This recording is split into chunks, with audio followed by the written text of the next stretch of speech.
So we're here at Data in Schools in Singapore at the German European School, and we're really lucky to have the opportunity to speak to Monique Flickinger, who is the head of school at the American Community School in Abu Dhabi. And Monique, thank you so much for the time. Both David and I have had chances to speak with you along the way during the conference, and I will say just it's been so inspiring to listen to you and think about some of the ideas that I know may be simple to you, but I think were really inspiring to me and made me really think about the way I think about particularly school structure, school visioning, and then how you implement change and make essentially a better place for students to learn. Like that's what I really love. And there's one quote that you said to me the other day that I would love you to expand on a little bit to share with people, which is regarding hiring teachers, and you said that you really love to hire the fire, and I was hoping you might talk to people a little bit about that because Yeah, I sure. find it really interesting. Yeah, and hire the fire sounds really simple, but can be very complex, right? So when teachers are interviewing at schools, they're pretty much all coming with their same bachelor's or master's. They've gone through a traditional university. Pretty much all of them can teach content. Like they've got that mastered. But what you're really looking for is teachers that are inspirational. And so when you hire the fire, those teachers that have a fire in their belly about what they're teaching or what they're learning or working with kids, you just get a different teacher. You get somebody who can adjust. Like if they're passionate about something and you put a roadblock in their way, they're just like, I can move that, I can go around it, I can find a way through it. And they're the teachers that create the most engaging content for students. They connect with every kid that there is. And even if a kid maybe is not that passionate about math, I can't hardly imagine why anybody doesn't love math. It was my favorite subject. But if you have a teacher that is full of fire, even the kid that is just like, I don't want to learn this math, but that teacher's up there like, and then look, if you do it this way, it does that. And kids just like suddenly, oh, wait a minute, that looks super interesting. So that's been like my hiring mantra for the last 800 years I've been hiring. Yeah. So, are there any situations where a teacher might have the fire, but they might not be in the context that will help them thrive? Yeah, Is there? I've seen that story. Okay. So I think teachers placed in the wrong school or the wrong content can actually be destructive, right? So like I can think back many years ago to a teacher that I know was really struggling, and they were fluent in Spanish and they were teaching Spanish Yeah. and kept wanting to do this and do that and do this, but really what that person needed to do was teach Spanish. But they weren't. They were doing everything but what they were supposed to be doing, which was teaching Spanish. And I actually went and met with that teacher and fought to get that teacher in my school, where the principal that he was working for was actually trying to fire him. But I recognized in this teacher that he had a passion and a fire Yeah. for communication in a way that I hadn't seen in a long time. And I brought him into my school, and he developed. So before we had all these lovely little screens that could do everything, right? He developed a news broadcasting system in our school. He had kids that were struggling to read and write. Like I recognized that his passion of technology combined with his literacy language skills that he has around learning about taking kids through language building.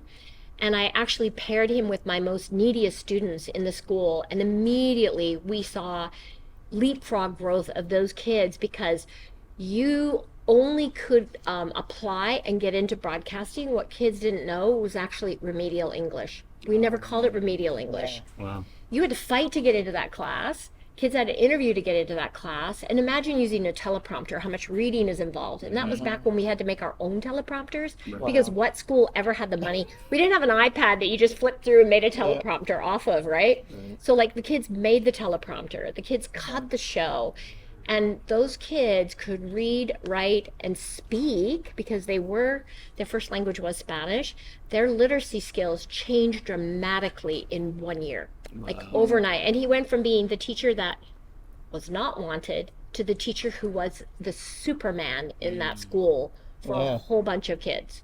just in the right place. Yeah, right Yeah. place. And given the freedom to do the things that he really wanted to do, that he was good at, and he was passionate about. And then connect him with the right kids. That's the magic little, that's the secret sauce of success. Yeah. So foundationally, there has to be passion. There has to be that fire. But then, think so. as a leader, you have to identify where will this person with this fire be successful in. Yeah, like I always say, you have to create an orchestra. Mm-hmm. So I think one of the hardest things that I've had to work on over the years and gain skill in is understanding how to put the orchestra together. Because you can't have all flutes in the school. So you can't have all tubas. You can't have, and like there's weird instruments too. And you gotta have those weird instruments in there because there's some kid that's gonna want to be on the oboe or whatever that sound is. And so where I would say when you think about an orchestra and you look at the pit, there's like 4 major instruments that you have to have a lot of to make the sound. And that's kind of a school. Yeah. But then you have to, I don't even know what those big round drums are. Yeah. Y'all know what I'm talking Yeah. about? Like They timpani, probably, yeah. I don't know what those are, but there's one. Yeah. So like I need one of those in my school because that's what rounds out the sound and makes an amazing school for kids to be at because they have to find their person. Talking about that person and maybe the individual instruments in the orchestra, you mentioned the idea of having some people who are unicorns in Yeah. the school. I was wondering if you could talk a little bit about that because that's fun too. Yeah. Unicorns are your teachers that really are very different. They teach very differently. There's a whole group of kids that are attracted to that. And and unicorns tend to be like a little bit of a loner, right? They don't tend to be perfectly well adjusted in working in a big group because they get so passionate about what they want. But you find unicorns and then you set them free. You put some guardrails around what they can and can't do. Be very clear about that. Like, yes, we can do this. No, here are your no's. I pretty much say yes to anything, but here are your no's. And then provide them with freedom because letting them loose, they will create content and activities with kids that I can't even dream about, right? But you have to say, I recognize you're passionate about this. You're a weird little duck and you're different. Go. And provide them, like my job is to like clear the path for them. Make sure they have the money they need for the resources they have. Make sure that they have the time that they need, right? And make sure they feel supported and occasionally recognized, although usually their own work for them tends to be self-fulfilling. Usually. Yeah. So the example that you provided with us, it seemed like that teacher was teaching a subject area that he wasn't as interested in. But unicorns, usually they live in this fantasy world. And it sounds like you've created a culture where the unicorn can thrive. Most days. So what does that culture look like? And it seems like you're setting up that culture as the leader. Could you explain that a little bit? Yeah, I think it's important to recognize that teachers really are experts, and they really are. And I think we spend a lot of time putting constraints on teachers. And my job as a leader is to find all of the ways to unshackle them. And when you unshackle them, you actually get a much more engaged teacher and therefore a much happier child and usually a much more successful child. And so helping parents and kids and teachers understand that success can look differently than just a test score outcome. And honestly, once kids are incredibly engaged, the test scores become irrelevant. Like when I have parents that have children working with these unicorns, they're never asking how did they do. Like they don't care because their kid is coming home and doing projects well into the night. Like we had a teacher a couple years ago that had kids doing these tech projects that were never graded. So they were ungraded projects and the kids just had to complete so many of them. And I can remember sitting in a board meeting and I had a couple board members concerned about the fact that these projects were ungraded. And then my phone was binging, bing, bing, bing, and I'm like, I gotta go turn that off. That's actually a notification that I know those kids are turning in assignments. the kids were taking the projects home to work on them because they were so engaged with the content. Right. They could care less about the grade. Like they were learning on their own time and energy. And so I think that was a teacher that was like unshackled, Yeah. set free, and said, yeah, go to it. Do what you know kids are going to love and do. And that unicorn is quite successful with kids, right? And has really found ways to bring kids into, I don't know, I think there's a new self-determination theory that everybody's throwing around that is like when kids are owning a lot of their own learning and passion, that kids too do really well in that. Yeah. I feel in a lot of schools there's a desire to have uniform experiences for students. I wonder what your journey has been with that. Like you're at this point now where one of your passions obviously is to give people that creative freedom to take kids into a space where they can really thrive. What that has maybe looked like for you, and what advice you might have for administrators who feel some pressure to have a uniform experience but really do want to be able to give the freedom to their unicorns to have these amazing experiences. Yeah, absolutely. My advice is to stair step it. So when I first got into leadership, you don't remove all the boundaries immediately. That just creates an incredible level of anxiety with parents and teachers. Yeah. And instead, if you really had a tight parameters on what can be done and how identical it has to be, the first step you do is just create 3 choices. So you go into the teacher, and usually if there's 3 or 4 teachers teaching a subject in a grade level, you want to try and keep things as uniform as possible. So trying to get those teachers to collaborate and agree on 3 different choices. And then you're giving a little bit of choice to kids, and you're creating trust with families that that's okay. My kid can actually not write the essay. They might actually build a website instead. And so you're showing that the rubric, the kids are being held accountable to the same rubric, but they have multiple choices in which to demonstrate their understanding. That's like stair step number 1. And then you start to get your school community used to that, your parent community used to that. And trust me, kids will drive the change because now they've been given a taste of like, wait, I could pick. I could choose not to do this, and I can do this, and I can do this. And then the next step from there is you start to create a few more choices. And then you have the column H that says present your own. And kids then start to say, I don't want to do A, B, C, or D to demonstrate my knowledge.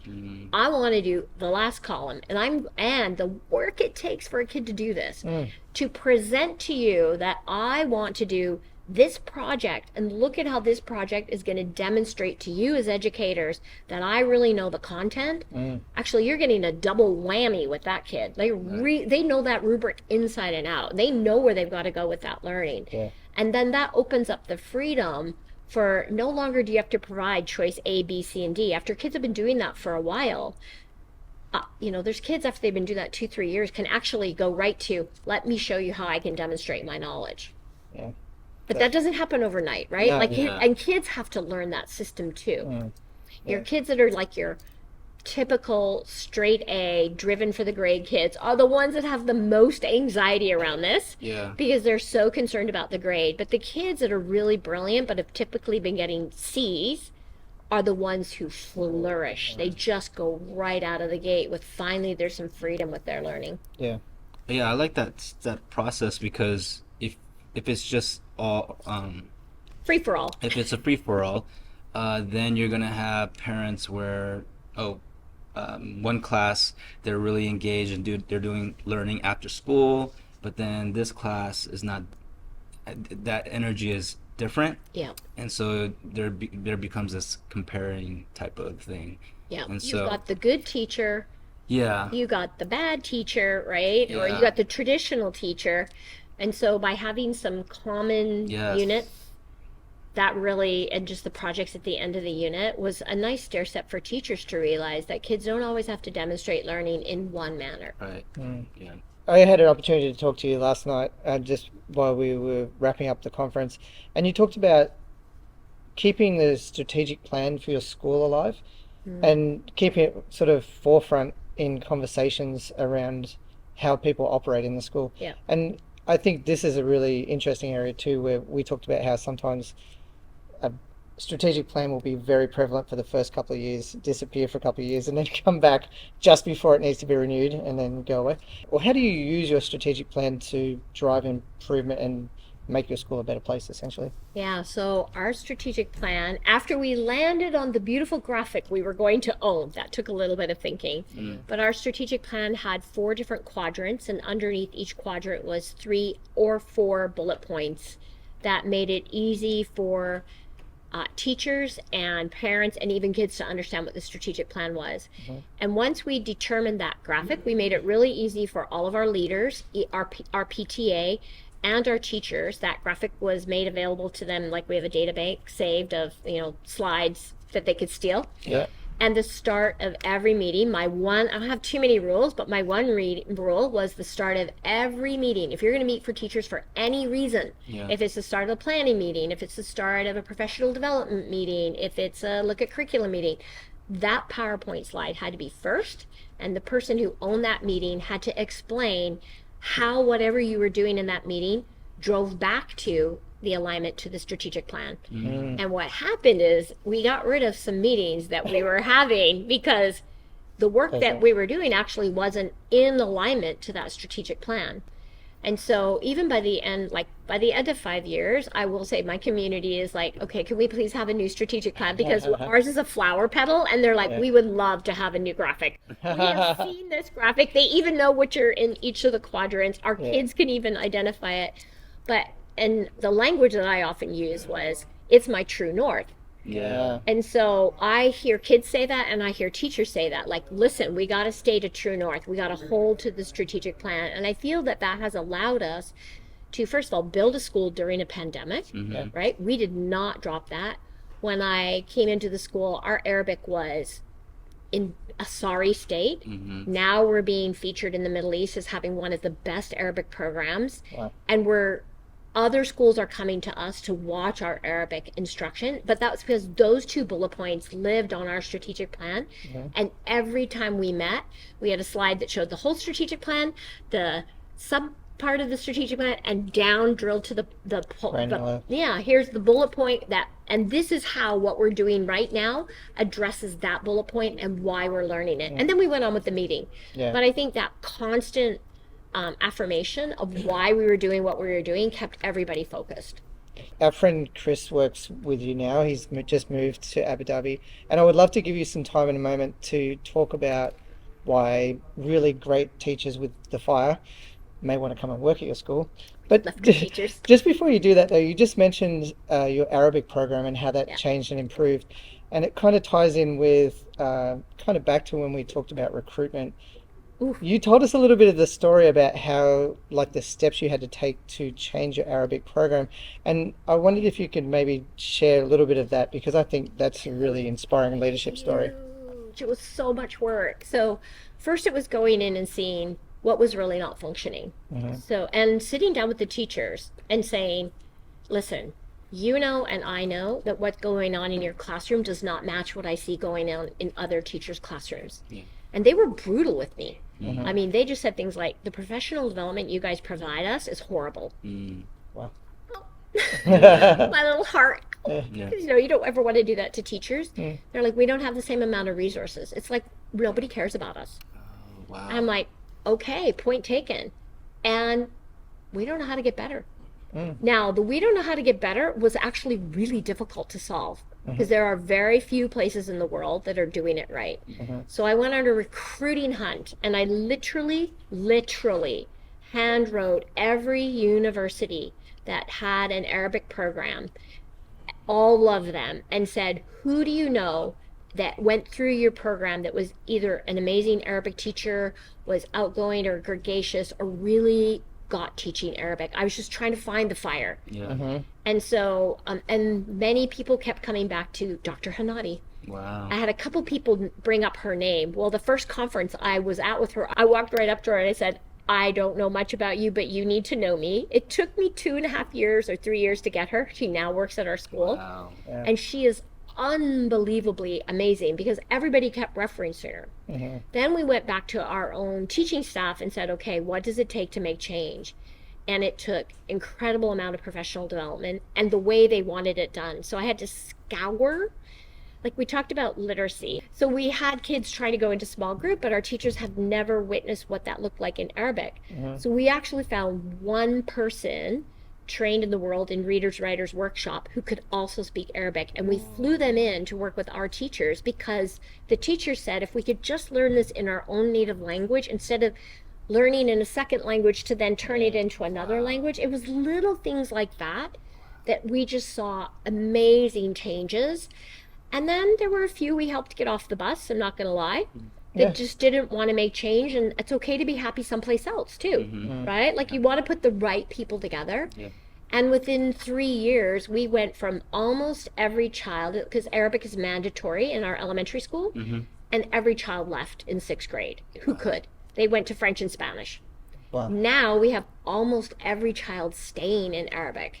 Wow. And so when I first came in, Arabic was, my nurses knew exactly when Arabic was being taught because everybody had a sick tummy.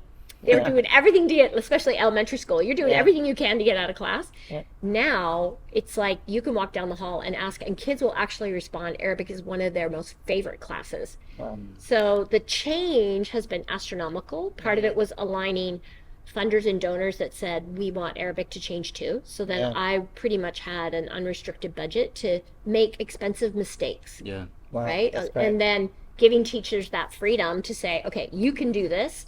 What do you need? And now they're one of the classes that I bring. We do walkthroughs in our school all the time. And I believe when teachers are on parade or on site, they do better. So we bring people through classrooms all the time. And that's like really, if you're on the short circuit, you know you're really good, right? Now we're bringing people directly into those rooms and they're just shocked with how we teach language now. Wow. It's like transformational, That's off the chart. So in our personal lives, we always talk about bias towards action. And sometimes we all have fear. Everyone has fear. But sometimes that fear you get stuck and you get paralyzed. You don't have an action at the end. For you, it seems from the outside, it looks like you have no fear. But obviously, I'm sure you have some fears. But within your work, like what is causing you to just go and do these things? Whereas there could, you're responsible for so many people, especially students as well, parent community, etc. So what do you do when you get that fear? Boy, I've never been asked that question. That's a great question. I had an amazing mentor, Clara Sale Davies, and when I was a brand new baby middle school principal, she was somebody who was paired up with me, and she really is a rock star leader. And I remember her meeting, I got to be in her school for a week, and I watched her lead as a leader. And she had a really tough conversation with a band teacher who was not connecting with students in the way that he should. And I remember thinking, wow, that was like a really hard conversation. And afterwards we were debriefing about it, and she said, those children depend on you for their success. And you can't let a child down because you're not willing to have a tough conversation. And like that really stuck with me for many years. And so first and foremost, I'm responsible to those children, right? Like those children someday will remember something that happened in school, and it needs to be amazing because it's going to alter who they become. We all have those stories of that teacher that altered us, good or bad. Could be either direction. And I wanted to be the person that created those life experiences for children to be able to say my life was changed because of a teacher, and now I do X. And so how do you create as many opportunities for kids to have those moments? Wow. So, like I said, our friend Chris has moved to Abu Dhabi, and he came back to Singapore this weekend, and he is very excited. He's loving his time there, and we would love to give you a chance. Hopefully, there are some people out here who are great teachers that maybe you could give them an idea of what their experience might be like in Abu Dhabi and why they might like to come to ACS. Okay. Yeah, hunting rock star teachers. My favorite is like, what is so cool about Abu Dhabi? I think, first of all, it's easy to live there. And so there's not a bandwidth of your life taken up trying to navigate the country, right? Like you can, if you're passionate about education and you've always wanted to do things maybe a little bit differently and wanted to be a little bit outside of the box or a lot outside of the box, I think it's a safe school to do that in. We have, Abu Dhabi is interesting in the fact that there's incredible resources all around us. Yeah. And ACS is looked upon as the school in Abu Dhabi. And so there are businesses that are eager for us to be successful, because the more successful we are, the better they could attract their CEOs.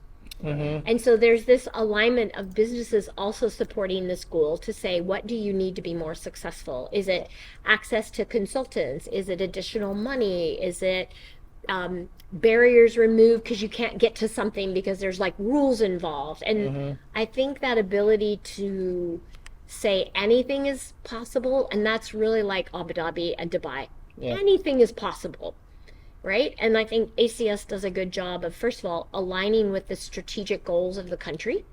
Like they have said, space, you'll see, I brought in rocketry K-12, and we actually launched our first rocketry program 2 years ago. The country is really intrigued with space as the next frontier. So we align ourselves to be in line with the country. And because of that, there's a lot of support for the school, I think, and that gives teachers, I think, a lot of freedom to say what they like. We get a lot of teachers that pick our school because it's a fun place to raise kids. Their kids are happy, and there's a place for everyone, right? There's like the place for the data geeks, and there's a place for the kids who just are passionate about basketball, and there's a place for the little on the stage actors, and there seems to be like a home for everybody. Everybody can find their teacher, and everybody can find their home, and nobody's home is better than the others. I think that's the part that the kids are truly nice, and even when they're competitive, they're collaborative. And I'll end with one of the students that moved from a different school and came to our school, and I asked this child, so what's the difference about that school and this school? And he said, well, Mrs. Flickinger, at my last school, we competed against each other for ranking in the school. He goes, but at ACS, it's like ACS against the world. And I was like, oh, wow. That's like cool. The inside of that kid, that we're all together. And yes, we compete against each other for grades and activities and things like that. But it's really us together. And that C in ACS community is actually very authentic. Well, thank you so much for your time, Monique. We really appreciate it. I think you really instill all of the qualities that Dave and I like to talk about, the being the paradigm breaker and having a true north as to where you want to take your school, your students, your teachers, and your community. And it really has been so great to be able to speak with you and just get some inspiration along the way with that.